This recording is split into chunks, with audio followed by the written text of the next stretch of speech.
This episode of Capes and Lunatics is brought to you by Tweaked Audio. Get awesome headphones, go to tweakedaudio.com and use the coupon code Southgate to get 30% off, free shipping, and a lifetime warranty. Or you can get there through the link on our website, southgatemediagroup.com. This is Brian Edward Hill, and you're listening to the Capes and Lunatics podcast. There's a thin line between heroism and madness. Here, the line fades to nothing at all. This is a world of Capes and Lunatics. And nothing is off limits. Why didn't I hit the button 5 minutes ago? We missed so much good conversation about Charlie Esser's medical history, invisibility, so much good stuff. So let's get into this so you can all hear our inner thoughts. And you'll never be the same. All right, Capes and Lunatics, episode 120 starts right now. Hello, welcome to the Capes and Lunatics. If it's your first time, you always remember your first. I am Phil. Joining me as always, that indestructible man in New Jersey, Charlie, the Professor Esser, with the mighty Tristan behind me. and the goddess of the storm in Florida, we have... Hey y'all, it's Little Palifier. Mark yourself safe, Lilith. back down the hatch. That's my sidekick.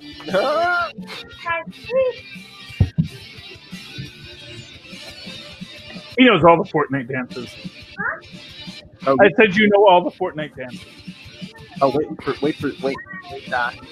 we can show you how to floss. He can't even hear the music because I got the headphones on. I know.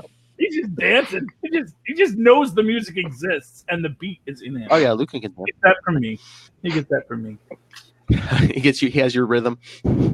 I used to be a dancer. People never believe it, but I was. And every so often I go to a company Christmas party and I cut loose. And I got to watch the dang knees. But man, everyone's like, whoa, that is one great dancing fat guy. You know? That's one funky white boy. That is why. He's just Elaine and Little Kicks. The Little Kicks. That is why my old production company was called Naked Dancing Fat Guy Productions. Oh, you had an old production company? Yes, I have a production company. That's what we made Downriver Sucks under. It was a collaboration between Video Lightweight Productions and Naked Dancing Thank Fat God Guy. we do these podcasts so Tristan can learn about his father. Right? I have lived a storied life. Well, he knows he's seen it. He just doesn't read the credits. But the end of the credits, it clearly That's says, the most important part. Rude. You work hard. I teach them. We sit, even if it's not a Marvel movie, we sit and we watch the credits. I know. Because those people worked hard on this film. Oh, but You hear Tristan, because I've given them this lecture. They worked hard on this film. It's like, I know. They worked hard on this film. They deserve to have the credits seen. good Lord. But Lilith brought up Elaine. We have to pick a Seinfeld episode, Charlie, because I think we're gonna do a live read when everyone's here. Well, Think about it. See this. Here's the thing. Do you want to be which kind of controversial do you want to be? Do you want to do the contest or do you want to do the wooden Indian? Neither. We want to keep it light and fun. Oh, okay. We might do this stuff for George. For all I know. Serenity now. We should do the. We should do it has to be basically the four of them, though. We should do the Chinese restaurant. Yes, we mentioned that since Defenders. So. Yeah, that is the original concept pilot. Although they didn't do it for a few episodes in, but it's a bottle show. No Kramer. Kramer's not in that. No, he's not in that. No, he's not with the Chinese restaurant. No. Oh well, we do have the Mater D. There's a lot of side characters, so we could. Seinfeld 4. Yeah. No. We'll think of something. It was Cartwright. We got a new Cartwright. Yeah, Cartwright. well, I think once they left the restaurant at the end, spoilers, he was Seinfeld 4. Yeah. Oh yeah. He yelled Cartwright. Who's Cartwright? Yeah. I'm Cartwright. All right, let's get to some news. Oh, Lilith, Charlie has a theory. I don't know if you saw this all over social media, but that we're going to... The Joker we see in the Joker movie isn't the real Joker. At the end, he will be revealed to be someone else. No, I did see Charlie's post. Didn't you post that on Facebook? Well, yeah. Well, what I originally said was that Robert De Niro is going to be revealed to be Joe Chill, and I did actually post it to another thread where I did make the actually explicit statement. Robert De Niro will be the Joker, and will be the Joker going forward in the DCEU. You talking to me? Mark my words. Because you need someone with that kind of gravitas to be the Joker. If you're going to make a Joker-centric universe, a villain-centric universe, you need a good Joker. And one thing that Robert De Niro, he has played, if you ever saw, well, it was actually not a very good film of his, but it was still a film of his, Mad Dog and Glory, where he's the killer who wants to be a stand-up comic. The choice of Robert De Niro in this film is so explicit to speak to Robert De Niro's aura that to imagine him not being the Joker at the end is ridiculous. And that they're giving us so much of this other, look at this Joker that nobody likes. Oh, he's going to be a great Joker. Trust us. We're artists. It's like, you're not fooling me, DC. No, the reason why they picked Joaquin Phoenix, in my personal opinion, is because he was good friends with Heath Ledger, so they were just trying to ride that train. I think he's crazy in real life. And for what it's worth, I actually think he's going to be great in this role. I think the role that they're giving him as sort of what they've already done is the idea of the proto Joker, and there is no one Joker. But I think that the one who's going to become the Batman villain is going to be Robert De Niro. I don't know, man. I read the final script. I don't know, man. Okay, well, things change all the time, but I didn't like it. Hopefully they change that ending. That's all I have to say about it. Hopefully they change that ending. Yeah, I'm scared that this thing's gonna be craptacular. Well, and then we got Birds of Prey featuring Harley Quinn, which nobody wants. Right after that, so it's a poop storm coming, guys. Get ready. Oh wait, get your raincoat. Oh, this is but that's the Suicide Squad Harley Quinn, right? Yeah. Yeah. Okay. Well, James Gunn is doing that, so it can't be all bad. Well, he's doing Suicide Squad. There's a Harley Quinn in the Birds of Prey. Yeah, there's the Birds of Prey and the fantabulous emancipation of Harley Quinn, and now they're putting Harley Quinn in the Birds of Prey comic book, and I'm just pissed. I'm over it. Okay. I'm just over it. You know what? Harley's got a lot of potential. There's so much you can do with Harley. No, not in the comic books, especially where it's all beaver jokes. No. Oh well, no. Prey. She's there's different kinds of humor you can do. I'm just saying. I'm not saying only that know beaver jokes. Well, is it men writing it or women writing her? It doesn't matter. Amanda Conner and Jimmy Pomotti did the beaver jokes. Yeah, there was a man and a woman writing it. And, I'm not going to say that a beaver joke doesn't have a place. Quite frankly, it's.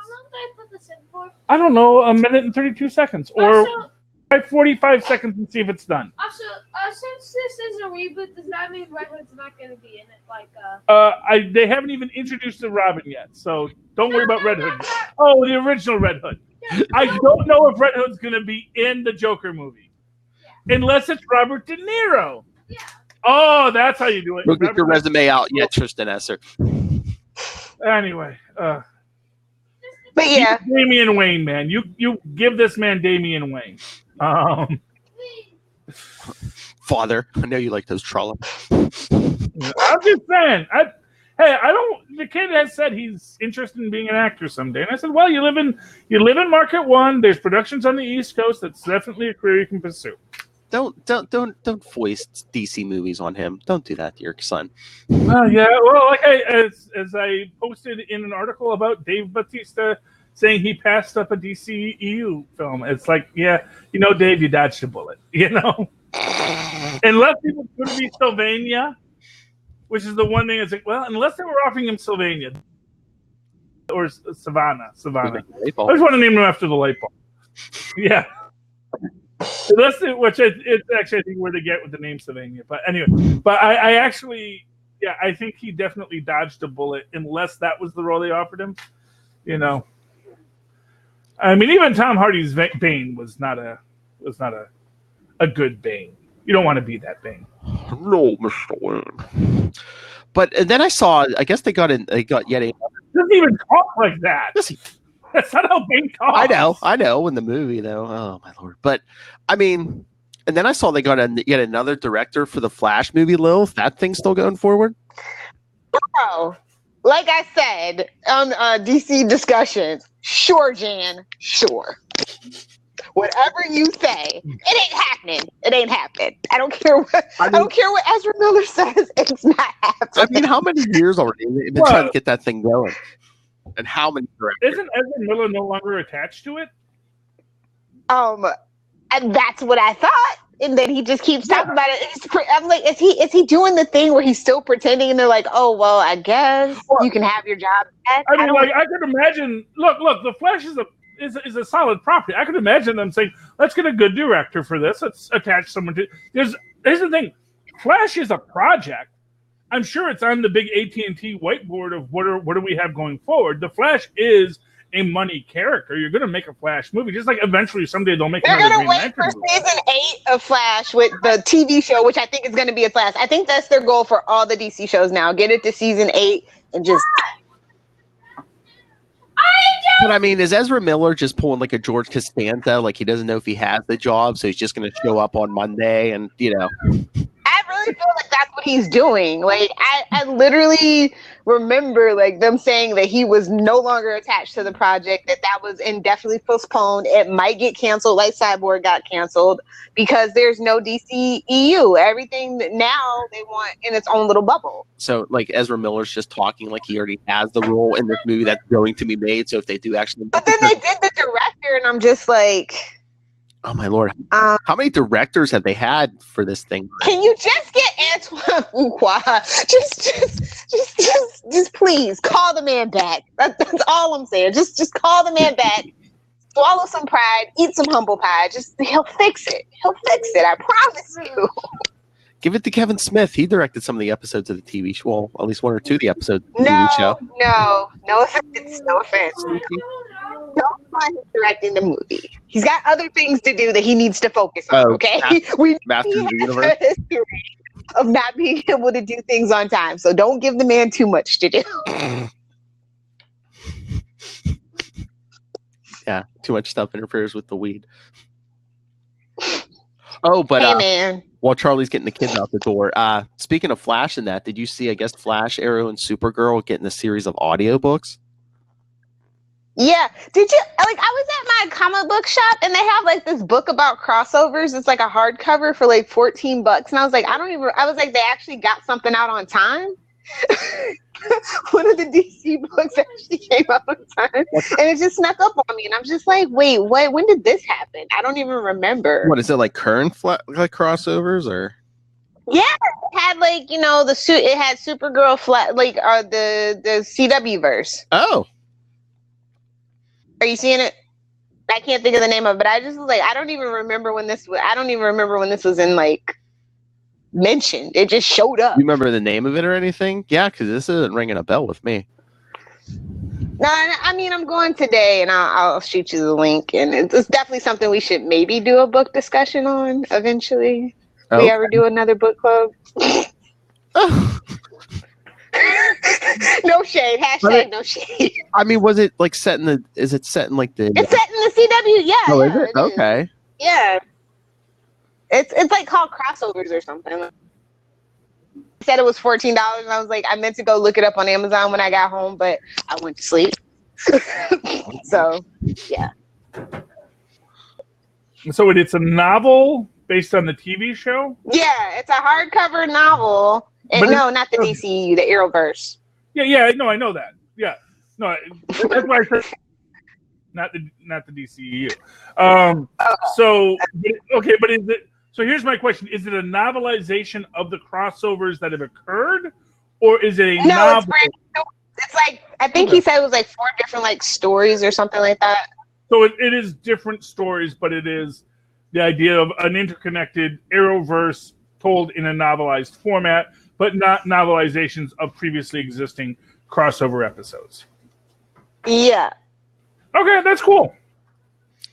Yeah, I can't find it. I'm trying to search for crossovers, and Yeah, is yeah. In 2015. Okay, hold on, wait. I think I found it. Wait, Okay. Because it was the Flash's turn to do the book.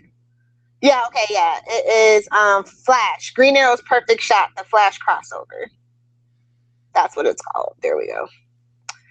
And he said Supergirl makes an appearance in it.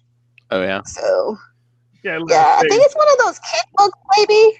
Like the one that has the tornado twin. You know, the one that's in the series where the tornado twins are there. Yeah, I got one of those books books for Luca. We didn't like read through it yet, but yeah, it's like setting a continuity, like when he, if he had not done Flashpoint on the TV show. Yeah, and the Johnny. Yeah, it's setting that continuity. Oh, okay. Oh, Yeah. okay. I thought they were So it's done a with different that too. continuity. Okay, I see it. Yeah, Green Arrow and Green Arrow's Perfect Shot, the Flash crossover crisis. Yeah. Yeah. Oh, yeah. I'm on Barnes and Noble's website. They have the hardcover for $8.08. Exactly. Look. I bought a short box, which is like $75. I was just like, I'm not filling a hardcover book for $14 when I know I could go on Amazon and get it for like $6. Wait, I brought these up for a book club or something. You're like, I don't know. Yeah, because Supergirl one that looked really poopy is what I said to it. Remember? I think there's Supergirl. there's like one or two Supergirl books, and then what was it, like 3 Flash books or something? Yeah, and then this is a new. Yeah, because this Barry Liga wrote all the other ones too, I think. wait, Lilith, you spent $75 at that comic book store, and they didn't just give you the book? Well, but to be fair, they give me random discounts like all the time, and he actually gave me a Bo Duke figurine for not figurine, but like it's an action figure. Don't ask. I was hoping You they like had Bo Duke? so he gave that to me for free. So it was just like, So they gave you the hey, it's a girl in our comic shop discount. No, I all the time. The guy's really cool, but They I just want, like they want a girl to keep coming back. Well, I mean, I think I'm my single comic book handedly. store actually has a woman who works there, so she's the owner's wife. But yeah, okay. I mean, yeah. So I missed that. Do you like Bo Duke? Are you a Bo Duke fan? No, I mean, Dukes of Hazzard is like kind of like iconic. I really love the card. More of a fan of Jonathan Schneider, obviously best Pa Kent ever. Yeah. I was hoping they had the other guy or the car, but I was like, Bo needs a little love too. It's fine. If they had Daisy, that would have been freaking amazing. Yeah. That's always the thing, is you always think that Bo is the dark-haired one, but actually that's Luke, and Bo is the black. Yeah. Unless it's the cousins. We don't talk about that. Even I know that. Man, I got so mad when they switched to the cousins on the cartoon. It's like, you don't even have to do that. It's a cartoon. So does Lilith want to do a Seinfeld reading or a Dukes of Hazzard live reading? No, we're not doing Dukes of Hazzard. Man, if it was Smokey and the Bandit, maybe. Carly said he calls Uncle Jesse. Oh, they're your Roscoe P. Coltrane all day. I would. Yeah, I mean, I could. Honestly, I would love to do all of the characters that aren't the main characters, which is Roscoe, which oddly enough tends to be Roscoe, Boss Hog. I'd love to do Boss Hog. Oh, your accent. Meanwhile, our audience, because our audience is like 25 and under. Yeah, I don't know if they know what the Dukes of Hazzard are. You can introduce them. They're like, oh, wasn't that film with that guy from... Wasn't that with Jessica Simpson in the shorts? Yeah. If they even remember that. You damn fetuses. With Johnny Knoxville. Is that who that was? Yeah. Yeah, Johnny Knoxville. Was it Stifler? Johnny Knoxville or somebody else? I think it was Johnny Knoxville and Stifler. Yeah, that's what I was thinking of. Who was Stifler? But I couldn't remember what his actual name is. He's got 3 first names, so he's like likely to be a serial killer in like 20 years. So don't even worry about it. Yeah, but then it's like saying James Vanderbeek is. It's. Oh my God! No, don't. I love James Vanderbeek, but not because of Dawson's Creek. Because of Don't Trust the Bee in Apartment 23, where he plays like this fictionalized version of himself. It's got Kristen Ritter in it. It is so freaking funny. It's 2 seasons. I think it's like a total like. So you guys should binge it. Just saying. You'll thank me later. Oh yeah. I've only heard good things. That Dukes of Hazzard movie. Yeah, Jessica Simpson as Daisy Duke. Yes, Sean William Scott Stifler, Johnny Knoxville, Willie Nelson was Uncle yeah, Willie Nelson, Burt Reynolds as Boss Hogg. Yes, it's coming back. Which is, I don't know. It was always weird having a svelte Boss Hogg. I didn't know if I felt that. You know? Yeah. Oh, Linda Carter. Every it's a thing. Yeah. I don't know. I mean, I love Burt Reynolds. Don't get me wrong. He was good in the role. I just like, but is that really Boss Hogg? It's like, it's like when they made the Twilight Lobo. It's like, not saying it's bad. I'm just saying it's not Lobo. Oh man, we're gonna Hello. crash. All right. Well, I thought the big. And yes, I am eating mushrooms. Magic. Oh. Anyway, I thought. We've been talking about the whole Spider-Man thing. The whole movie thing. So I read somewhere today that I guess Tom Holland must have shot a scene for the Venom movie, and Marvel was like, no, take that out. Mm-hmm. Which is actually what I think. And this is what I really kind of felt about this whole falling out. That it has nothing to do with money. It's all about creatives, and it's all about people pooping on Sony for what they do and praising Marvel for what they do. For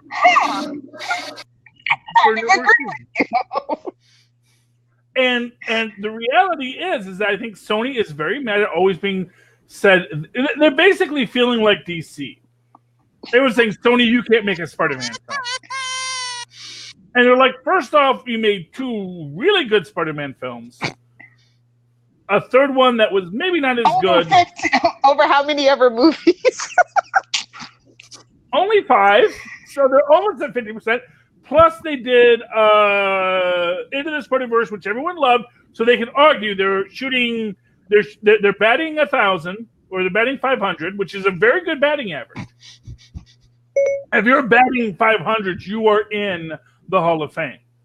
Okay, so they can argue, look, we are a Hall of Fame Spider-Man producer. Don't tell us we're not. Oh. I know. But this is how creatives get. This gotta remember, these are people who work in the arts. And as much as there's money to be made, everybody wants to be seen. It's like that scene in The Producers, where the way they get debris in there, they say, this could bring you a Tony. I forget Debris' first name. What is Debris' first name in the Producers? God, it's been a million years since I even watched that thing. But... I know. Yeah, but they say, this could win you the Tony, and they go, Tony. Not just in the musical. That's actually in the original. It's a scene that often gets cut from commercial versions, but it actually is there. The entire Roger Debris scene is in the original, and it is in the in the musical as well. And it is this idea that they want to be respected as people who know how to make films. And so I do think that that's a big problem of it. And I think that this was the thing, was Disney saying, no, you're not putting our Spider-Man in your Venom. Don't get your Venom on our Spider-Man, and we won't get our Spider-Man on your Venom. Well, it's like, you're trying to get our Spider-Man all over your Venom. It's like, no. If you're going to do a Venom and you want our Spider-Man in there, it's going to be our Spider-Man with our Venom. And we're not saying Tom Holland can't be that Venom, but we need to have that creative control. And Sony didn't want to give that up. Sony was like, no, we don't want to give you creative control. Because we still feel, regardless of the money being made, we feel we can tell a good Spider-Man story. We feel we proved it with Into the Spider-Verse. We feel we got people to love Venom in a very real way, and we just wanted to tie it together. And Disney said, no, you don't get to tie it together like that. We get to tie things together. If you want to do your own separate Venomverse, we're letting you. But know that our Spider-Man doesn't go into your Venomverse unless we get final approval on it. And that's what it's really all about. It's all about creative control. And Disney was hoping that when they made $1 billion with their Spider-Man, that Sony would say, okay, you're making us $1 billion, we'll let you have creative control. Because honestly, I think it is more valuable to Disney beyond the money from the films. It's more valuable to Disney to have the creative control. The complete control. Yeah, rather than having the money. That's why I think this is not about money. This is all about control. Who gets to run Spider-Man? And Sony says, we don't want to just cast a check. We want to make Spider-Man films. And that's the problem. That's where they're at right now. That it's not about the money. No amount of money aside from buying out the movie division of Sony from Sony Electronics, which, honestly, quite frankly, sometimes Sony is like, do we really need a movie division? It's kind of like Hughes Corp and its movie division. They're like, why are we making movies? We make drill bits. That's our job. And that is what Howard Hughes originally made. His father made drill bits, and they made the best drill bits in the world, invented the carbide drill bit, which basically opened up a huge amount of oil in the U.S. because so much of U.S. oil was underneath shale rock. So, fun fact for those who want to know. Yeah, the kids don't know the hazard, but they'll know Howard Hughes. Okay. He's the basis of. I know Howard Stark, Howard Hughes. I know. Yeah, I mean, it's like you don't need that much to know who. It's in the comic book. Honestly, if you're a comic book fan, you should know who Howard Hughes is and what his relationship is to both Howard Stark and Tony Stark. I know. I won't apologize for that. Well, you said you only wanted to talk about one this week. Yeah, Lilith. Anyway. Oh, but no, I don't want the one other thing I wanted to get to is we were talking about it this week because, after they posted that Shazam 9 issues 9 through 11 are getting postponed indefinitely, where I was like, what the hell is going on? Because even looking, what? Canceled. I know. But it's like even looking at Newsarama. Take a hint, okay? But it's like even looking at Newsarama, it's just like there's all these DC books delayed. There's even Marvel books delayed. I'm like, what the hell is going on in comics that the big two can't get stuff out on time? Join me in the Indieverse. It's great, guys. I'm telling you. I got Boom, Valiant, IDW. I got Archie. I know. Don't start with me, Charlie. Time travel. I wasn't even going to mention Archie. Time traveling Jughead. What? Yes, exactly. I'm actually fascinated by time traveling Jughead. I got no problems with time traveling Jughead. What you love? No, time traveling Jughead would absolutely be in my wheelhouse. Oh, and when I saw Jughead, I looked at the first issue. I don't know. It just didn't jump out at me. I don't know what it was. It just it didn't give me a Time Variance Authority vibe to it yet. But maybe I'll get to Jughead Time Cap eventually. Wait for the trade on that one. Yeah, well, okay. And that's the thing. It's like, as with any comic book, you never know if it's actually going to be worth your time until you read it. And so you have to make your choices very difficultly. And, it's why, really, it's like, when you get to something like the Power of X and House of X, they're not books that I would normally buy. And from the few I have read, I'm like, is this really a story that I want to read? I mean, I'm not saying they're bad stories. I'm not saying they're not enjoyable stories. It just, is this a story that I'm going to spend my money on? That's me. I'm not the entire comic book audience. All right. One more time for the producers in the back. I'm not a fan of the House of X, Power of X series that you wanted to talk about. Go, Lilith. Oh, you're not? No, yeah, you did that last week. I don't blame you. Like, it's getting a little convoluted and repetitive, so I really don't. Yeah. Well, I didn't mind the last, what was that? House of X was last week? Yeah, I didn't mind it. I said, that was not a horrible story, but I was also like, just because it's a good story, is this, as an arc, a story I want to read? Am I invested in Moira McTarget, Woman Unhinged from Time? The time travel implications kind of bug me in a bit, and it's not something I'm feeling 100%. If Magneto does not seize nuclear weapons at the start of his career, I don't know what I'm reading anymore. It's like, are we saying that all of continuity is out the window? Is this all, and honestly, I do believe it's all going to be revealed. This is all Franklin Richards' fault, as always. Put the universe back where you found it. Franklin Richards, he just, dude, really, I just think I don't know. The X-Men are pod people or something. But I get what you're saying. I get what you're throwing out there. It's like even though this week and last week there was no time travel involved. I mean, there's still like time travel is basically building the foundation here because Moira's reincarnations. Situation. Yeah. And for what it's worth, I mean, the X-Men are characters for whom time travel is indicative to their characters, so I get the idea of turning into the curve. Mm-hmm. That's it. Yep. You're breaking up, Lil. Yeah, it's the hurricane. We're gonna blame the hurricane. Yeah, they're turning into the curve, and I get why you do that. But again, I'm not an X-Men fan. That's the thing. It's like if I were an X-Men fan, I probably would be all over this book. But I was never really an X-Men fan. At most I've read the New Mutants. So that's not good. If they're not converting, then what are we even doing? If they're not rebooting, you said? Yeah. Well, I mean, I guess it's like. Well, that was my.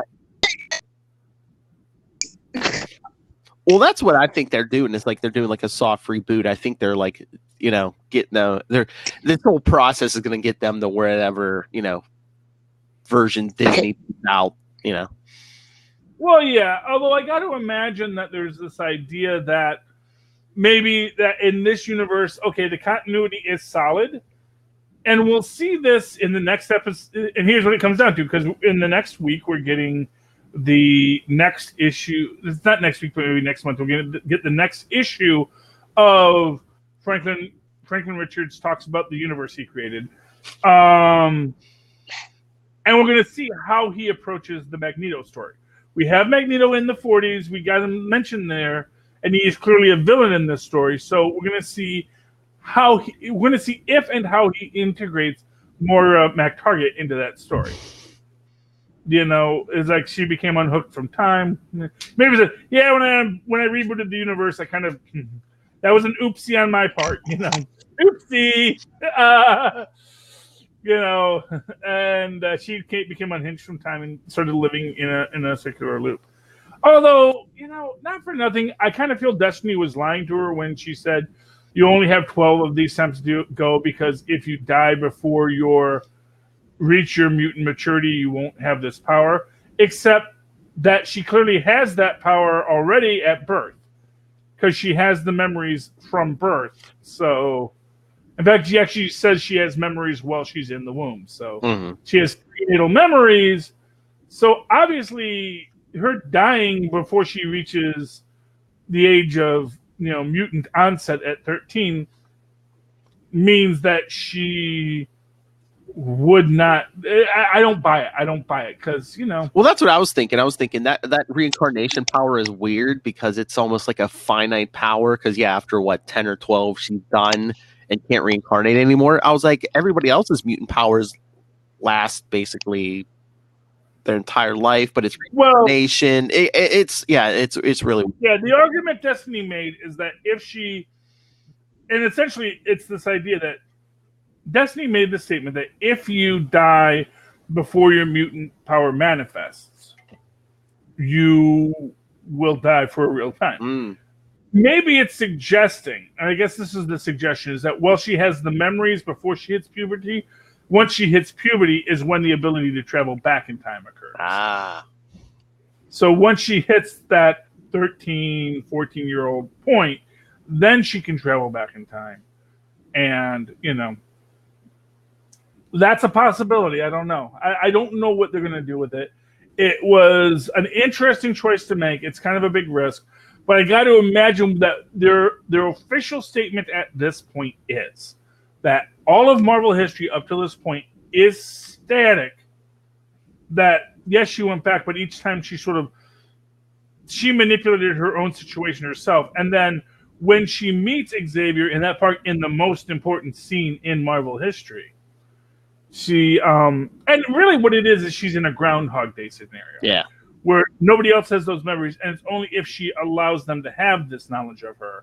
So, because I think there was a reboot after she had that moment where she sat with Charles Xavier, right? I think that was like, yeah, because that actually happened fairly early. So I actually think that was a different point in history. So he may not have known that until later. And she maybe decided, look, I had to wait till this point, and now I'm going to let everyone know. Which makes more sense.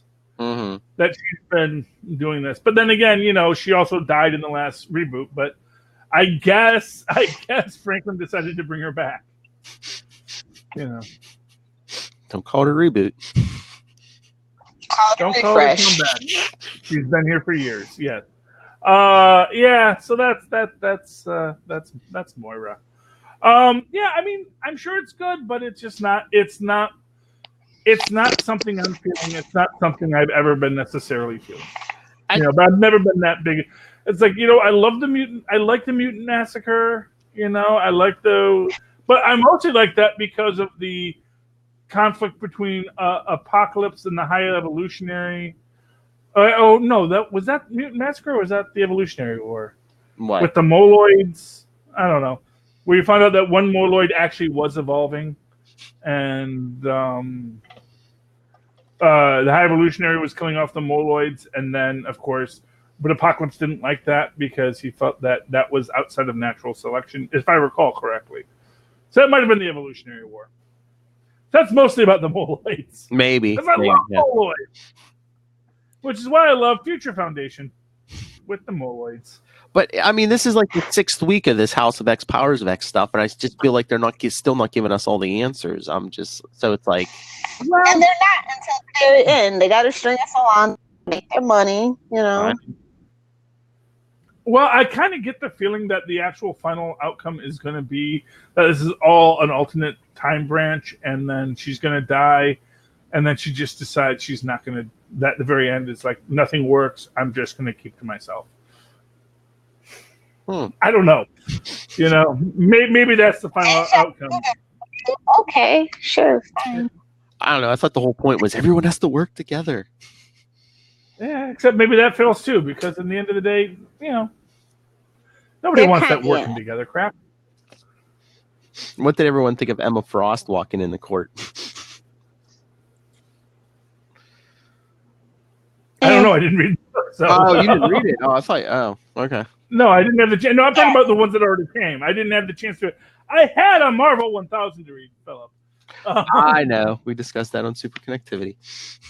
And my eyes are going. See, you don't even have glasses. You have perfect vision. You can comic books. I like how to, in order to read my. I have to take off my glasses. I do this, Oh, that's my job. Comic. Oh, and don't forget to mention Tyler's Batman Superman #1 review. Oh yes, yeah. We also have Tyler and I just reviewed the new Batman Superman #1 issue. So scroll down. Scroll down. Okay. Is that our I feel like that's our hashtag now. That's our thing. Hashtag scroll down. But I did ask Tyler this, Lilith. You're more the expert here. Do you think they're over milking Batman? Between the Batman Who Laughs and then you got Flashpoint Batman over in Tom King's Batman series. Do you think they're? Yeah, they're doing the same thing that they did to Superman back in the early '90s with the death of Superman. And they've been doing this with Batman for quite a while, and the numbers are down all around, even on Bat books. So maybe consolidate and make it special. Just maybe my thought. I don't know. I think it is time to reconsolidate stuff and not have so many books, and spinoffs and miniseries. So you're saying quality over quantity? Yeah, definitely at this point, because they have everybody stretched so thin. I don't think it's really a secret about that either, that everybody's stretched so thin over there that, you know, nothing can get out on time. And there's really big shakeups with the editors, you know, hashtag fire Dan Dido.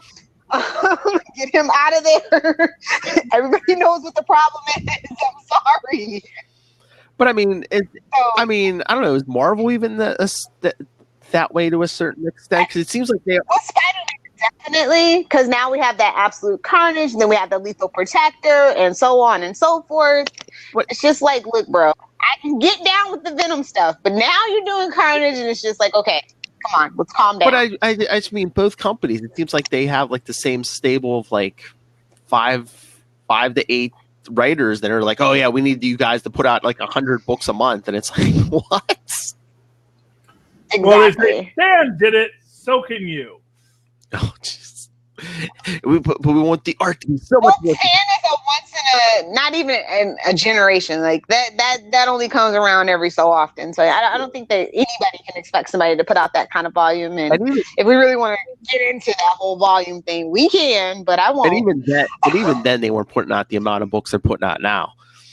No. Yeah. And of course, I mean, he relied very heavily on his artist. You know, that was exactly. Dan always said. It's like, yeah, you know, like. You know, I give, you know, if it's an artist I trust, I just say, here's what I want to happen. And then he would draw the story and go, I don't like that. I don't like that. So I'll just write different dialogue. You know? Exactly. You know? So, which I love a lot of their writers on both sides, but it's just like, yeah, it seems like they're making them all right, like 20 books a piece. And everybody keeps wondering why people are kind of like rushing over to the indie side and wants, you know, that owner creator control and stuff. Mm-hmm. Well, yeah, because, you know, who wouldn't want it? You know, it's, you know, the workers control the means of production, which when you're an artist really is literally true. You have, you know, you have the product, you have the capital that they want. In a capitalistic society, the man who has the capital or the woman who has the capital, you know, has the power. And the fact of the matter is that, hey, you know, we always say, hey, if they'd hire me, you and Lilith, or me, Lilith, and Phil, you know, we could fix him. Tyler too, get him in there, even though he's not showed up today. But we can all get together and we can make their comics great again. The fact of the matter is that no, they're not going to do that because who the heck are we? Is someone going to buy the book by Charlie Esser or by Phil Parrott? They probably would buy Lilith Hellfire just because the name is so cool. It's like, oh, this one was written by Lilith Hellfire. I don't know who that is, but I'm buying that book. I know me, if I saw written by Lilith Hellfire and I didn't know who Lilith Hellfire was, I'd say, well, I'm going to buy that book. That god chick, Lilith Hellfire. I don't know who it is, but goodness me, that's a name that expresses itself as I could write a really good comic book. So, but really, we're just running on one cylinder there. That's all I'm saying. So, from that perspective, the creatives have the power because Brian Michael Bendis, when DC says we would like you to write our books for us, he says, well, here's what I want, and here's what we're gonna do, and he gets his Superman. He gets what he wants because he is this name that controls the means of production. And now it looks like he's bringing back Legion of Superheroes. Bendis, sure, why not? He really wants the whole Superman like family, like he does, and it's starting to annoy me. Well, you know what? First off, I like Legions of Superheroes. I like a Superboy in the mix. You know, and I like the idea of go home. Superboy has his place, okay? You know, it can't all be Connor Kent, okay? Or whatever his name was, you know. He can't all be Ben Reilly. I know you love Ben Reilly, but they can't all be clones, Lilith.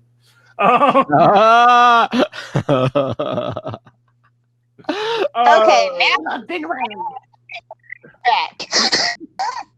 What? I said now I'm sending both your gifts back. Come down and now nobody gets presents. Are you happy? I'm kidding. I'm not petty like Philip. I don't need gifts. Anyway, but no. But I think when you are at the editorial level, like a Dan Dido, I think you need to manage your talent pool better. Is what that boils down to. And what goes for one person for everybody too, as well. Just saying. Now, are you saying that Dan Dido is 2 hands off of an editor as opposed to being 2 hands on of an editor. And he also has his little group of cronies, which, every workplace has that, Mm-hmm. But Yeah. good for the goose is good for the gander. I think the rules should apply to everybody equally across the board, no exceptions. Be gentle with the package. No, in this case, you can't be gentle with the package. I mean, I can see the argument. The argument is solid. I just think that, I don't know exactly what's going on. I don't know exactly what Dan Dido is doing per se. Like I say, to me, the best editor was Jim Shooter, and everyone hated him. I want to get a hold of Shooter so bad just so you can talk to him. I mean, I don't know what I'd say to him except I really love your work. I mean, Secret Wars 2 changed my life, and that's the whole of it, I don't know as deep as like a lot of people do. I don't know about his Legions of Superheroes stuff, though obviously Bendis loved Shooter's Legions of Superheroes. See, I get the feeling me and Bendis we get along because I think we're both in that same Shooter era and that Shooter fanboy quality. And Shooter is very tall, which is I respect tall people. So everybody does. It's a thing. Authority. I do respect his authority. But, I know that he bristled with his creatives, but at the same time, I kind of feel like they put out a lot of stuff that defined at least my Marvel universe, but that led into all the Marvel universes that we've had since then. I don't think you get the 90s Marvel universe without the 80s Marvel universe, and I don't think you get the aughts and the teens Marvel universe without everything that happened in that 40-year timeline of my life when I was the most important person in the universe. Well, yeah, I mean, just on the last episode we recorded for Quantum Zone, scroll down, we were talking about Shooter a little bit because, we were talking Starbrand, and, he was the driving force behind Starbrand for a while before he... Yeah. And that new, so new universe, he was very... Yeah, I mean, I don't know if I can get behind Kickers Incorporated. I always felt that Kickers Incorporated looked like a money grab. But to me, that's like the one undone knot in the tapestry of the new universe. Yeah. And yeah. But anyway. But yeah, Jim Shooter was the driving force behind the new universe, and it was the idea of getting back to the idea of the world outside your window. But again, it runs up against what you call the production schedule problem, which is that you can write a story, but you can't keep on telling stories in real time. That you can't have a month pass between each time you do another installment of the story.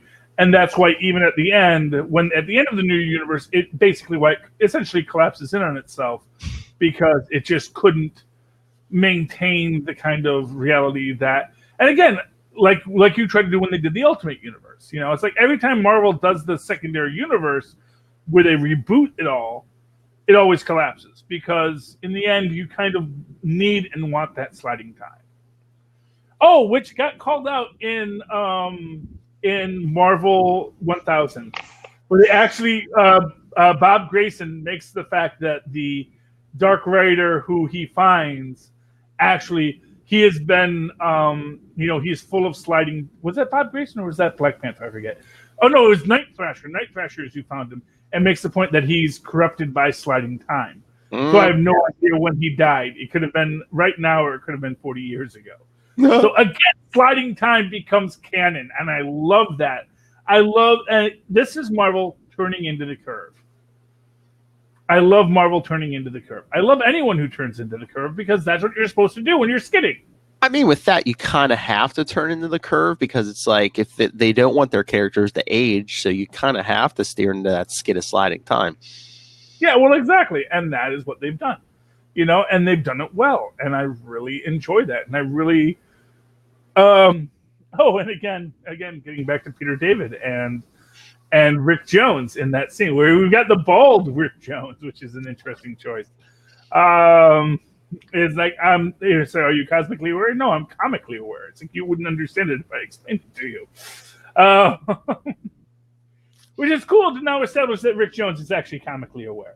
I don't know if that's ever been established before this episode, but now it is true. Just like SheHulk, he is comically aware. I know. I was like, oh, he's like Deadpool now? Well, you know what? Like everyone says, like She-Hulk was Deadpool before Deadpool, and Howard the Duck was She-Hulk before. Maybe you could say Rick Jones became comically aware after his contact with the Supreme Intelligence. You could say it any way you want. Oh, yeah. Oh man, wouldn't that explain so much if the Supreme Intelligence was comically aware? Yeah. And you know who else is comically aware that no one ever talks about? Who? The Watcher. Oh, yeah. He's always talking to us. The Watcher's like, yeah, you know, just so you know, I know you're there. I'm the Watcher. I literally watch things. And, you know. What about She-Hulk? She-Hulk used to be comically aware. Well, you know, the argument is she still is, you know. Yeah. But they don't play it up as much. No, well, they do sometimes. They do when it's, in fact, actually, the Hulk is comically aware. And that's actually this idea. This is established in the continuity that the Hulk has the ability to see beyond the panel, to see extra-dimensional beings who float around him. But that only when he's the Hulk, and usually only when he's the childlike Hulk. Yes. But She-Hulk can do it whenever she so desires. But unlike Gwenpool, she knows it's better for her to not mention it because it really confuses people. Like Deadpool and Gwenpool both don't know any better, is the argument to be made. But then again, as in the Deadpool annual a few years back, you know, he says, I am Pagliacci, I am the clown that cries, you know. But it's all just sweet Pagliacci. So Lil, for the Disney Plus series, should She-Hulk be able to break the fourth wall? Oh, they're gonna do it. Like, because meta is the thing now. Oh yeah. And I just want to know what character is going to have, or what Easter egg they're going to have that's going to be John Byrne. Some guy in a courtroom staring at her, drooling. Yeah. John Byrne's going to be in this show. He's going to get his Stan Lee cameo. He's going to get his moment where he gets to be there. He's going to say, "Kid, get off my lawn." Oh, Philip, are you saving Nightwing 63 for? Didn't Nightwing come out? Last week, Kristen and I already covered. Oh, that was last week. Nightwing News, which already hit the podcast. So, Lilith Hellfire, you should be listening to the Capes and Lunatics podcast. You got to scroll it's down. So many. We are a powerhouse of podcast content. We are prolific. We are. We could program our own, you know, satellite radio station or Sirius FM or whatever it is. Yeah, Sirius. Trust me, Rob is already in negotiations. You know, Rob is out there. Rob is like, look, I got these group of idiots. They don't know. I got so much content. Please, I can fill it five radio stations. Oh yeah, we could be on 24/7 and I'd probably not repeat that much. Exactly. And Rob is out there. He's trying to make the bills for us. Like, they don't know no better. They just talk about comic books nonstop. They're wonderful. I was hoping our Stan Lee would be here this morning. Yeah, well, I was hoping you know, that's why I'm talking smack. I got to draw him out. You got to talk smack to draw him out. Yeah, you got to say Rob's name at least 3 times, and then he'll show up. He's like Candyman or Beetlejuice, yeah. Yeah, you know, you got to get that out there. Then he's got to come and defend himself and say, guys, I do what I do for you, for your betterment. Trust me. Ready? He's out. He's probably at the cafe doing something. The Blue Cafe. He works hard for us, so I got no problem. And honestly, I'd be talking like this if no one was there. I'd be sitting in my chair saying, and you know the thing. And Tristan would say, Dad, who are you talking Yeah, that's what I was going to say. Kristen would be like, what? Yeah, well, Tristan's already gone. I'd still be talking. And here's the thing about John Byrne. What nobody gets. Dad, why are you ranting at that wall? I did want to shout out one thing, though. I don't know if you picked it up for Luca or not. Superman of Smallville #1, which it finally came out, but it's been out. I want to say they did a preview for Free Comic Book Day, maybe. But I read this a while ago, but it finally actually is like out for everybody. And it was so cute and adorable. Like, this is like the heart of Superman, but it's about like Superboy actually, technically, because he's 13. No, I didn't get that. So, what is it again? Superman of Smallville #1. Okay. Yeah, no, I didn't get that, but it's good. Yeah. I guess. It's a Smallville after all. Which, if they had used that line in there, they would have gotten sued. Yeah. Definitely. It is a $10 book, but I will actually say that it is worth it. The story's by Art Balthazar, and I forget what Franco's first name is, and then the writer too is Art Balthazar and Franco. So yeah, it's cute. It's really cute. It kind of like gives you like actual like Smallville vibes, but he actually looks like a 13-year-old instead of a 31-year-old guy. Nice. But we have to do our live reading because you're like Art. I was like, Art Vandelay? Importer, exporter. Oh, I'm in the import-export business. I always wanted to pretend to be an architect, Jerry. You know what's crazy is that we should do the trial episode. We should actually just jump right to the end. With Art Vandelay. Now that is controversial. That finale is more controversial than the Soprano finale. Okay? First off, the Sopranos finale was perfect. It was, but it's still controversial. Doesn't mean it wasn't perfect. Look at me, I'm controversial, and am I not perfect? Bobby the Brain Heenan.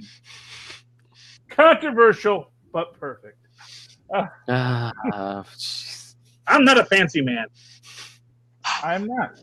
But yeah, no, and not for nothing, Lilith, you got to court the controversy. You got to turn into this kid. My favorite line. Not if we want advertising, darn it. Look, there are advertisers. We got to keep this low key, unless we're all okay with Pornhub. Whoa! Why are they? I am more than okay with Pornhub, Lilith. Okay, I don't know what advertisers you are courting, but if Pornhub had ads on our feeds, I would be like, yeah. I don't even go to Pornhub. I find them riddled with viruses, but not like XMen.com website or the numbers. What?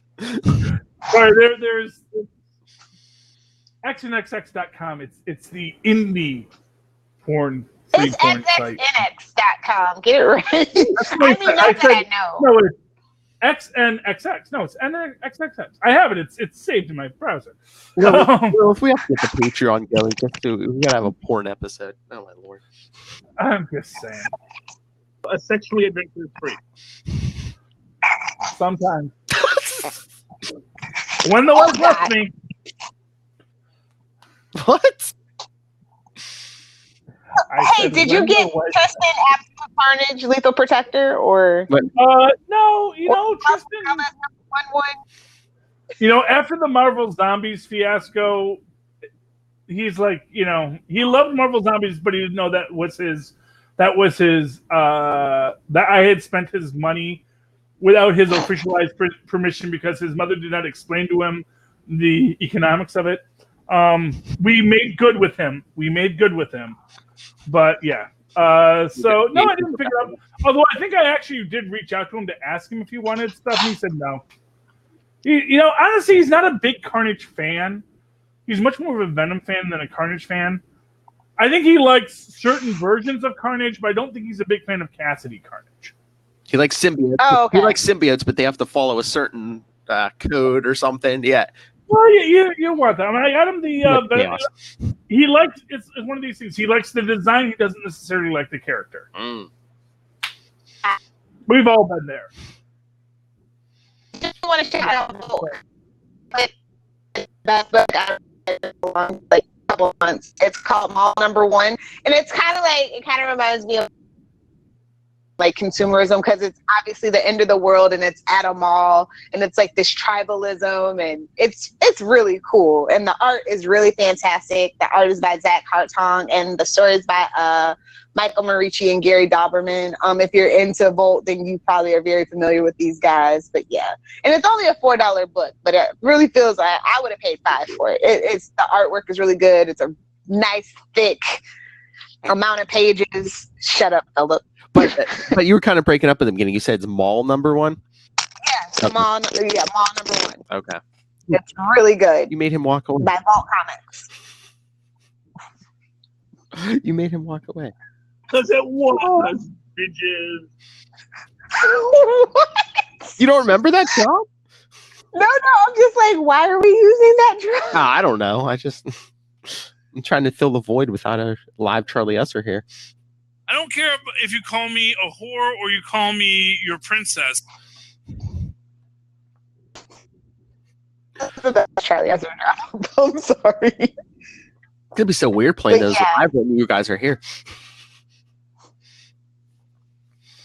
Yeah, do you read anything by Volt Comics at all? What is it? Vault Comics? I think that Volt, like like a bank vault. I'm not too familiar with them. Yeah, I think they're like the newest indie comic books that are really cool. Also, if you're into that book called The Necromancer's One, you might be a little lost because it's based on another Song for the Dead story. But yeah, I was like, I think this might be my Game of Thrones replacement. It's really good.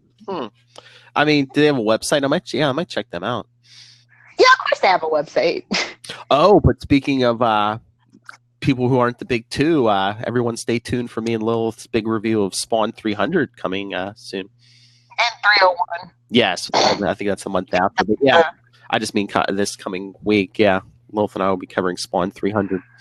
Yay, Spawn 300. Got all the way to 300. Call us when you're at 1,000. That's a good accomplishment. It is. Yeah, I was going to say, love him or hate him. I mean, Todd McFarlane got it, continuously published since, 92? Well, that's good then. God bless him. Yeah, I mean, no, Spawn's cool. I like Spawn,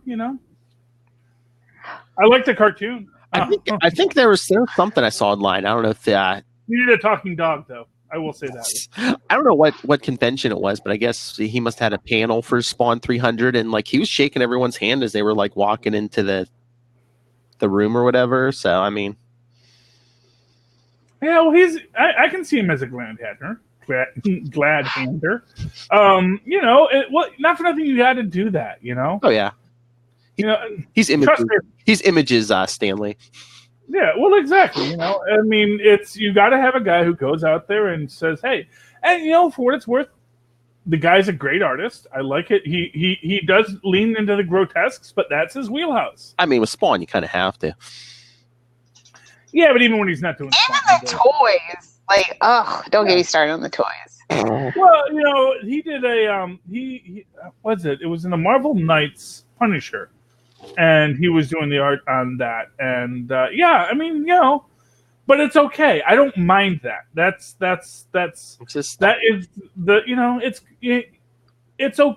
grotesque is a very legitimate art form. As long as you don't weave too much into unfortunate ethnic stereotypes, it's perfectly okay. He's steering into his skid. He's steering into his skid. Well, that's how you maintain control. So yeah, I love McFarlane. He's great in that, and for what it's worth, I will always say that John Leguizamo was a great clown. It's a redemptive quality of that film. I'm going to say it right now. John Leguizamo as the clown was great. Oh yeah, no arguments there. Yeah, it's I'm not going to say anything else in that film was great, but John Leguizamo, he caught that character just fine. It was John Leguizamo was just a really cool guy. It was 1997. Yeah. It was 1997. There were a lot worse superhero movies out that year. Batman and Robin, Steel. We don't talk about those, Philip. I know, but I'm just saying it wasn't the worst of that year. Yeah, well, Shaquille O'Neal. I don't know. He's no fear, no Abdul Jabbar when it comes to acting. That's what I'm saying.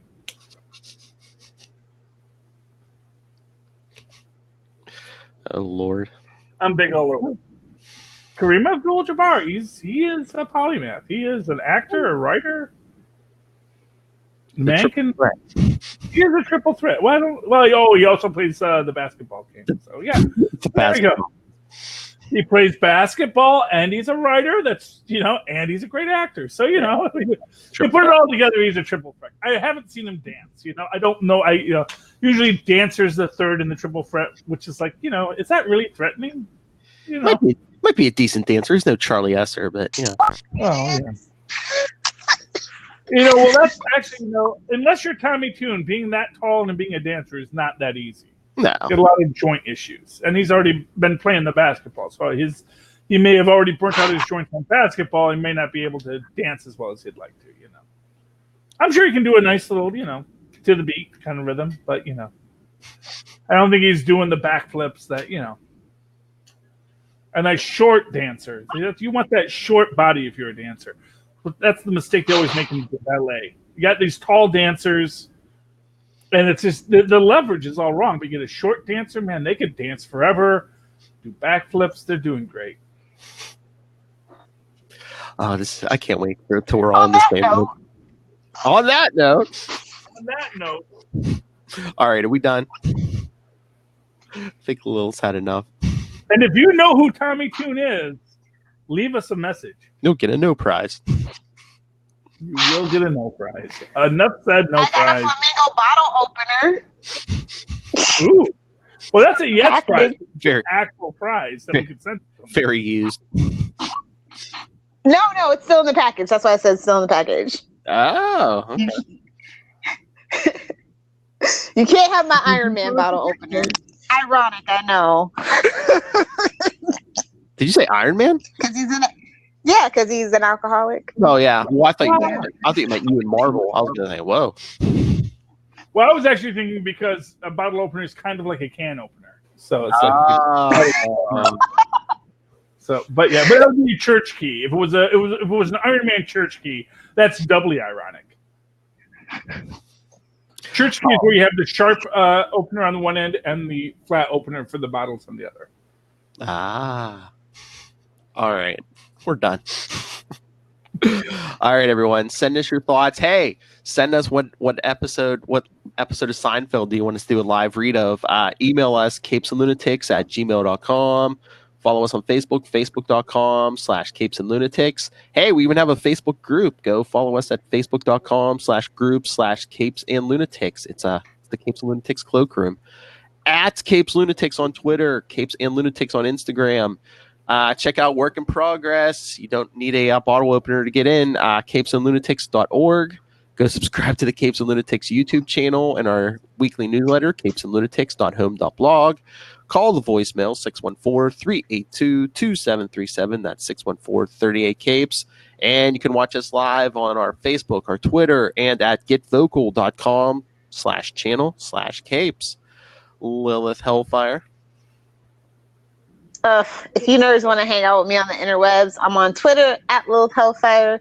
And just for my sidekicks and Capes and Lunatics peeps over on the gram, you can find me at Lilith Hellfire 69. Dong is a medical term.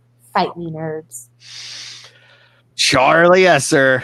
Well, if you'd like to write to me in that old-fashioned email way that our mothers and fathers once did long ago, you can do so at superconnectivityblog@gmail.com. That's superconnectivityblog, all one word, at gmail.com. And, of course, follow me on the Twitters as I live tweet all sorts of things, from Agents of S.H.I.E.L.D. to Cloak and Dagger and the upcoming Disney Plus, which is on a weekly release schedule, which if they don't do at midnight, I might just live tweet. One a week. At Charlie Esser, that's CHARLIE. Yeah. ESSER. Look for the two E's in the middle. For quality. Bing. I was wondering if you're going to get through that without Tristan doing it in the background for you.